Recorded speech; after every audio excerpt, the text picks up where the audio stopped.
신명기 33장 26절에서 29절입니다. 여수론이여 하나님 같은 자 없도다.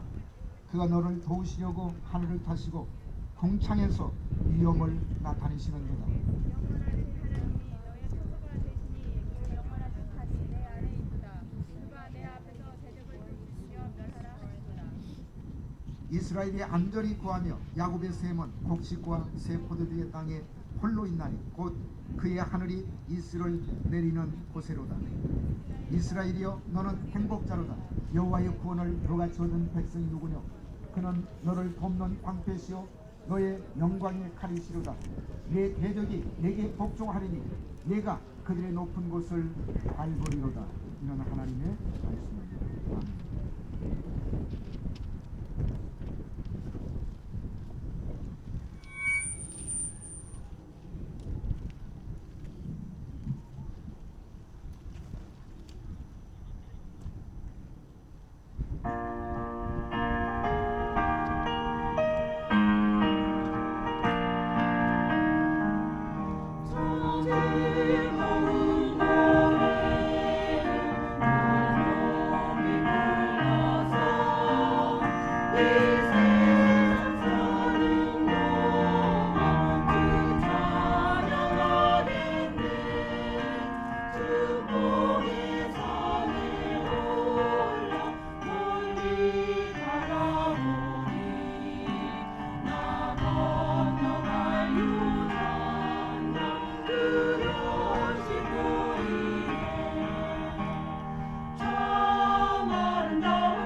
자, 옆 사람 모시고 같이 인사하시겠습니다. 우리가 가장 행복한 사람입니다. 자, 다시 한번 당신이 가장 행복한 사람입니다.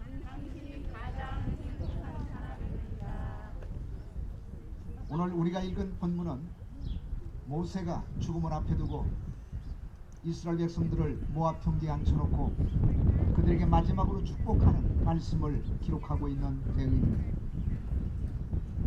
오늘 본문 26절에서 모세는 이스라엘 백성들을 향해서 여수론이라고 부르고 있습니다. 여수론이라는 말은 의로운 백성이라는 그런 의미를 가지고 있는데 이것은 일종의 이스라엘 백성들의 별명과도 같은 이름이었습니다. 그 이스라엘 백성들에게 모세는 오늘 본문 29절에서 이렇게 선언하고 있습니다. 이스라엘이여 너는 행복자로다. 이스라엘이여 너는 행복자로다. 여기에서 너는 행복자라는 말은 너는 완전한 행복자로다 이런 뜻입니다. 다시 말씀을 드리면 너는 충만한 행복자라고 하는 감탄과 탄복의 외침이었습니다. 문법적으로 보면 이 말씀은 미래형으로 기록되어 있지 않고 현재형으로 기록되어 있습니다.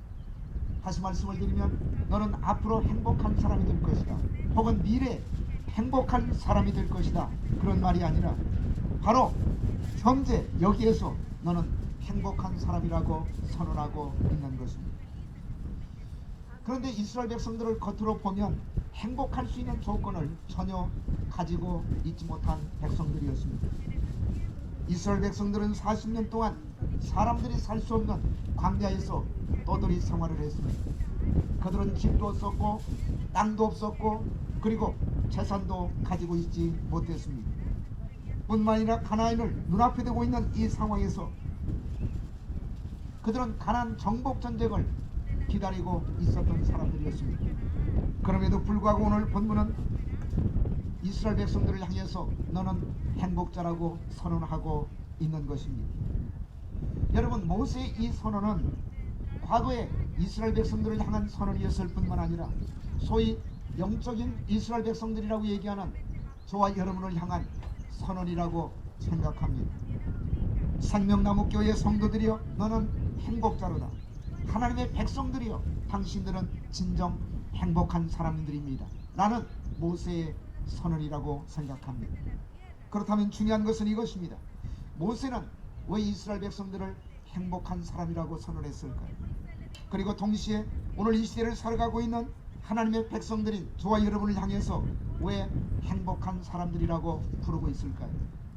세 가지 이유를 같이 생각해 보도록 하겠습니다. 첫째는 구원받은 하나님의 백성들이기 때문입니다. 구원받은 하나님의 백성들이기 때문입니다. 자, 29절 같이 한번 읽겠습니다. 다시 한번 읽겠습니다. 자, 신명기 33장 29절 말씀입니다. 자, 시작. 이스라엘이여 너는 행복자로다. 여호와의 구원을 노같이 얻은 백성이 누구냐. 자, 거기 보시면 이스라엘이여 너는 행복자로다. 왜 행복자라고 말씀하고 있습니까? 여호와의 구원을 노같이 얻은 백성이 누구냐. 이스라엘 백성들을 향해서 모세가 행복자라고 선언했던 가장 중요한 이유는 바로 여호와의 구원을 얻었기 때문이라고 말씀하고 있습니다. 저는 인간이 가지고 있는 가장 근본적인 두 가지 문제는 바로 죄와 죽음의 문제라고 생각합니다. 인간의 불행은 근본적으로 이 두 가지 문제로부터 찾아오는 것입니다. 첫 번째는 죄의 문제, 그리고 두 번째는 죽음의 문제로부터 인간은 실존적인 불행을 겪으며 살아갈 수밖에 없는 존재가 되었던 것입니다. 지나간 역사를 통해서 사람들은 나름대로 인간의 불행을 설명해버리고 시도했습니다. 지식론자들은 인간이 불행한 이유를 사람들이 배우지 못한 무지에서 찾고 있습니다. 사회학자들은 인간의 불행을 우리를 둘러싸고 있는 사회적 환경이 나쁘기 때문에 찾아온다고 생각했습니다. 심리학자들과 정신의학자들은 인간의 인체 속에 불행이라는 유전인자를 가지고 태어나기 때문에 인간은 불행하다고 설명을 했습니다. 그렇다면 여러분, 인간은 왜 불행할까요? 이 물음에 대한 성경의 대답은 무엇일까요? 성경은 인간에게 찾아오는 불행은 바로 죄로부터 시작되었다고 말씀하고 있습니다. 죄가 사람을 불행하게 만드는 것이라고 성경은 선언하고 있는 것입니다. 뿐만 아니라 죄는 반드시 죽음이라는 결과를 가져옵니다. 로마서 6장 23절에 보시면 죄의 삭은 사망이라고 말씀하고 있습니다. 그러므로 사랑하는 여러분, 인간이 가지고 있는 이 죄와 죽음이라고 하는 가장 근본적인 문제가 해결되지 않고는 그 어떤 것을 손에 쥔다 할지라도 인간은 결코 행복해질 수가 없는 것입니다. 그런데 우리가 구원을 받았다고 하는 것은 구체적으로 무엇을 의미합니까? 바로 인간이 가지고 있는 가장 근본적인 문제인 이 죄와 사망의 문제를 해결했다고 하는 것을 의미하는 것입니다. 왜냐하면 이 죄와 죽음의 문제는 그리스도 안에서만 해결될 수가 있기 때문입니다. 바울은 로마서 8장 1절에서 이렇게 선언하고 있습니다. 그러므로 이제 그리스도 예수 안에 있는 자에게는 결코 정죄함이 없다고 말씀하십니다. 고린도전서 15장 22절에서 아담 안에서 모든 사람이 죽은 것 같이 그리스도 안에서 모든 사람이 삶을 얻으리라, 생명을 얻었다고 선언하고 있습니다. 우리가 예수 믿고 그리스도 안에 들어가는 그 순간부터 정죄함이 없습니다. 우리의 모든 죄가 용서받을 수가 있습니다. 뿐만 아니라 그리스도 안에서 우리는 영생을 선물로 받습니다. 그러므로 그리스도 안에서 죄사함을 받고 영생을 얻은 사람은 죄와 죽음의 문제를 해결한 사람입니다. 그리고 이 죄와 사망에서 벗어나는 순간부터 인간은 긴 불행의 터널을 벗어나 비로소 행복의 문에 들어갈 수가 있는 것입니다. 따라서 모세는 오늘 본문 29절에서 이렇게 구원받은 하나님의 백성들을 향해서 선언하고 있습니다. 이스라엘이여, 너는 행복자로다. 왜? 우리가 구원을 받았기 때문에, 죄와 사망의 문제를 해결받았기 때문에 이스라엘이여, 너는 행복자라고 선언하고 있는 것입니다. 여러분, 어떤 사람이 행복한 사람일까요? 돈 많은 사람이 행복한 사람입니까? 권력을 가지고 있는 사람이 행복한 사람일까요? 세상에 성공하고 출세한 사람이 진정 행복한 사람이라고 생각하십니까? 오늘 본문에서 모세는 어떤 사람이 행복한 사람이라고 외치고 있습니까? 이스라엘이여, 너는 행복자로다. 여호와의 구원을 너같이 얻은 백성이 누구냐? 여러분, 진정 행복한 사람은 구원받은 사람입니다. 그러므로 진정으로 행복한 사람은 다른 사람이 아닙니다. 구원받은 사람, 죄와 죽음을 그리스도 안에서 해결받은 사람이 진정으로 행복한 사람인 것입니다. 그렇다면 여러분, 예수 믿고 구원받으셨습니까? 여러분의 마음속에 구원의 확신이 있습니까? 그리스도 안에서 죄와 죽음의 문제를 해결하셨습니까? 그렇다면 당신이 이 세상에서 가장 행복한 사람입니다. 두 번째로, 왜 모세는 이스라엘 백성들을 향해서 행복한 사람이라고 선언했을까요? 하나님의 도움을 받을 수 있기 때문에 행복한 사람이라고 말씀했습니다. 오늘 본문 26절에 보시면 이런 말씀이 기록되어 있습니다. 여수름이여, 하나님 같은 자 없도다. 그가 너를 도우시려고 하늘을 타시고 궁창에서 위엄을 나타내시는도다. 그가 너를 어떻게 하시려고? 도우시려고. 그가 너를 도우시려고 하늘을 타시고 궁창에서 위엄을 나타내신다고 말씀하고 있습니다. 사실 구약시대에 이스라엘 민족은 지상의 모든 민족 중에서 전능하신 하나님의 보호를 받는 유일한 민족이었습니다. 자, 오늘 본문에서 모세가 이 말씀을 하고 있는 시점은 언제였을까요? 출애굽한 지 40년이 되었을 때입니다. 200만 가까이 되는 이스라엘 백성들이 애굽에서 나와 사람이 살 수 없는 광야에서 40년 동안 생존했다고 하는 것은 하나의 기적이라고 밖에는 설명할 수가 없습니다. 그런데 이 기적의 배후에 누구의 도움이 있었을까요? 하나님의 도우심이 있었기 때문입니다. 그러니까 40년 동안 광야에서 이스라엘 백성들이 생존할 수가 있었던 것, 한마디로 얘기하면 하나님의 도우심이 없이는 인간의 힘으로는 도저히 불가능한 사건이었다는 얘기입니다.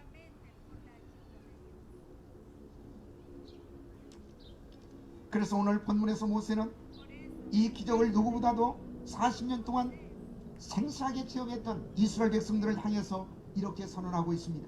이스라엘이여, 너는 행복자로다. 왜 이스라엘 백성이 행복한 사람이라고 선언했을까요? 한마디로 얘기하면 하나님의 도우심을 받는 사람들이기 때문에 그들은 행복한 사람이라고 말씀하고 있는 것입니다. 그렇습니다. 우리가 행복한 이유가 어디에 있습니까? 하나님께서 우리를 돕는 자가 되시기 때문입니다. 모세는 오늘 본문 29절에서 하나님은 너를 돕는 방패시라고 말씀하고 있습니다. 시편 146편 5절에 보시면 시편 기자는 이렇게 말씀하고 있습니다. 야곱의 하나님으로 자기 도움을 삼는 자는 복이 있다고 말씀하고 있습니다. 또한 시편 121편 1절과 2절에서는 이렇게 말씀하고 있습니다. 내가 산을 향하여 눈을 들리라. 나의 도움이 어디서 올꼬? 나의 도움이 천지를 지으신 여호와에게서로다. 그렇습니다. 보이는 산이 나를 도울 수가 없습니다. 이 세상도 나를 도울 수가 없고, 그리고 사람도 나를 도울 수가 없습니다. 하나님만이 우리의 도움이십니다. 그러므로 하나님의 도우심을 받고 살아가는 사람은 이 땅에서 가장 행복한 사람이라는 사실을 기억하시기를 주의 이름으로 축복합니다. 우리가 지난 2년을 되돌아볼 때 우리의 시작은 여러분 광야와 같은 이 아이젠하워팍에서 시작했지만 우리는 얼마나 하나님의 도우심을 지금까지 받으며 살아왔습니다. 하나님께서 우리를 도우시는 분이라면, 그리고 우리가 하나님의 도움을 받고 있는 사람들이라면 바로 생명나무 교회 성도 여러분이 이 세상에서 가장 행복한 사람이라는 사실을 믿으시기를 주의 이름으로 축복합니다. 마지막 세 번째, 하나님이 성령케 하심으로 행복한 사람입니다. 자, 오늘 본문 29절 우리 다시 한번 읽겠습니다. 자, 29절 말씀. 자, 시작. 이스라엘이여, 너는 행복자로다. 여호와의 구원을 너같이 얻은 백성이 누구냐? 그는 너를 돕는 방패시요 너의 영광의 칼이시로다. 내 대적이 내게 복종하리니 내가 그들의 높은 곳을 밟으리로다. 자, 이 29절에 보시면 너의 영광의 칼이시로다. 하나님이 우리의 칼이라고 말씀하고 있습니다. 여러분, 칼은 적을 물리치는 무기 아닙니까? 하나님이 우리의 칼이라면 우리를 대적할 수 있는 존재가 어디에 있겠습니까? 29절에 계속해서 말씀하시기를 내가 내 대적의 높은 곳을 밟을 것이라고 말씀하고 있습니다. 무슨 얘기입니까? 대적들에게 승리를 거두게 하실 것이라는 말씀입니다. 그렇습니다. 하나님은 자기 백성들을 승리케 하시는 분이십니다. 신명기 31장 3절과 4절에서 하나님은 자기 백성들을 위해서 친히 앞서 싸우실 것이라고 약속하고 있습니다. 자, 이스라엘 백성들에게 이 승리의 축복을 주시는 결정적인 사건은 여호수아 6장에 기록되어 있는 여리고성의 전투입니다. 당시 여리고성은 초롱성으로 불리울 만큼 아주 견고한 성읍이었습니다. 그래서 성경 추적학자였던 윌리엄 파크레이는 이스라엘 백성들이 여리고성을 공격해서 점령할 수 있는, 승리할 수 있는 확률은 100만 분의 1도 안 된다고 그는 이야기했습니다. 그런데 이 싸움에서도 이스라엘 백성들은 피 한 방울 흘리지 않고 기적 같은 승리를 거두게 됩니다. 어떻게 승리할 수가 있었을까요? 그들이 전략을 잘 세우고 그들이 훌륭한 무기를 가지고 있었기 때문에 승리할 수가 있었습니까? 아닙니다. 하나님께서 이스라엘 백성들을 대신해서 싸워 주셨기 때문입니다. 여러분, 왜 모세는 이스라엘 백성들을 향해서 행복한 자라고 선언하고 있을까요? 하나님께서 그들의 대적을 물리치시고 승리를 주시기 때문입니다. 이스라엘이여, 너는 행복자로다. 이것은 이스라엘 백성들만을 향해서 던지는 말씀이 아닙니다. 예수 믿고 영적인 이스라엘 백성들이 된 오늘 저와 여러분들을 향해서 주시는 말씀입니다. 생명나무 교회의 성도들이여, 너는 행복자로다. 하나님의 백성들인 당신은 행복한 사람입니다. 이 모세의 선언이 바로 오늘 우리를 향한 선언이라는 사실을 믿으시기를 주의 이름으로 축복합니다. 자, 옆 사람 보시면서 당신의 말로 행복한 사람입니다. 한번 얘기해 보세요. 왜 우리는 행복한 사람이라고 얘기할 수가 있을까요? 하나님께서 우리를 대신해서 싸워 주시기 때문에 그렇습니다. 말씀을 정리하겠습니다. 독일의 시성이었던 괴테는 경구라는 짧은 시에서 이런 시를 썼습니다. 언제나 멀리 가려고만 하는가, 보라 좋은 것은 아주 가까이에 있는 것. 오직 행복을 붙잡는 것을 배우면 된다. 행복은 언제나 눈앞에 있으므로. 행복은 언제나 눈앞에 있으므로. 여러분, 행복한 사람을 찾고 있습니까? 아니, 행복한 사람이 되시기를 원하십니까? 행복은 결코 멀리에 있지 않습니다. 우리는 행복의 바랑스를 찾아 길을 떠날 필요가 없습니다. 왜냐하면 행복은 여기에 있기 때문입니다. 여러분, 구원받으셨습니까? 하나님의 도우심을 날마다 경험하고 있습니까? 하나님의 마지막 승리를 확신하고 있습니까? 그렇다면 당신이 이 세상에서 가장 행복한 사람입니다. 기도하시겠습니다. 살아계신 아버지 하나님, 이 세상에서 가장 행복한 사람은 다른 사람이 아니라 하나님의 백성들이, 우리들이 바로 가장 행복한 사람이라는 사실을 깨닫게 해주시니 감사드립니다. 우리는 다른 사람보다 많이 못 가졌기 때문에, 우리가 세상에서 성공하지 못하고 출세하지 못했기 때문에 불행한 사람이라고 생각하며 살아가는 사람이 혹시 없습니까? 오늘 주시는 이 말씀을 통해서 하나님의 백성들인 우리가 이 세상에서 가장 행복한 사람이라는 사실을 깨닫게 하시고, 그리고 늘 마음속에 간직하게 하시고, 그리고 그런 생각을 가지고 남은 인생길을 살아갈 수 있도록 도와 주시옵소서. 구원받았기 때문에, 하나님이 도우시기 때문에, 하나님이 우리에게 승리를 주시기 때문에 우리는 이 세상에서 가장 행복한 사람이라는 사실을 다시 한번 믿게 하여 주시옵소서. 그리고 이 믿음을 가지고 남은 인생길을 행복하게 살아갈 수 있도록 도와 주시옵소서. 예수님의 이름 받들어 감사하며 기도드리옵나이다.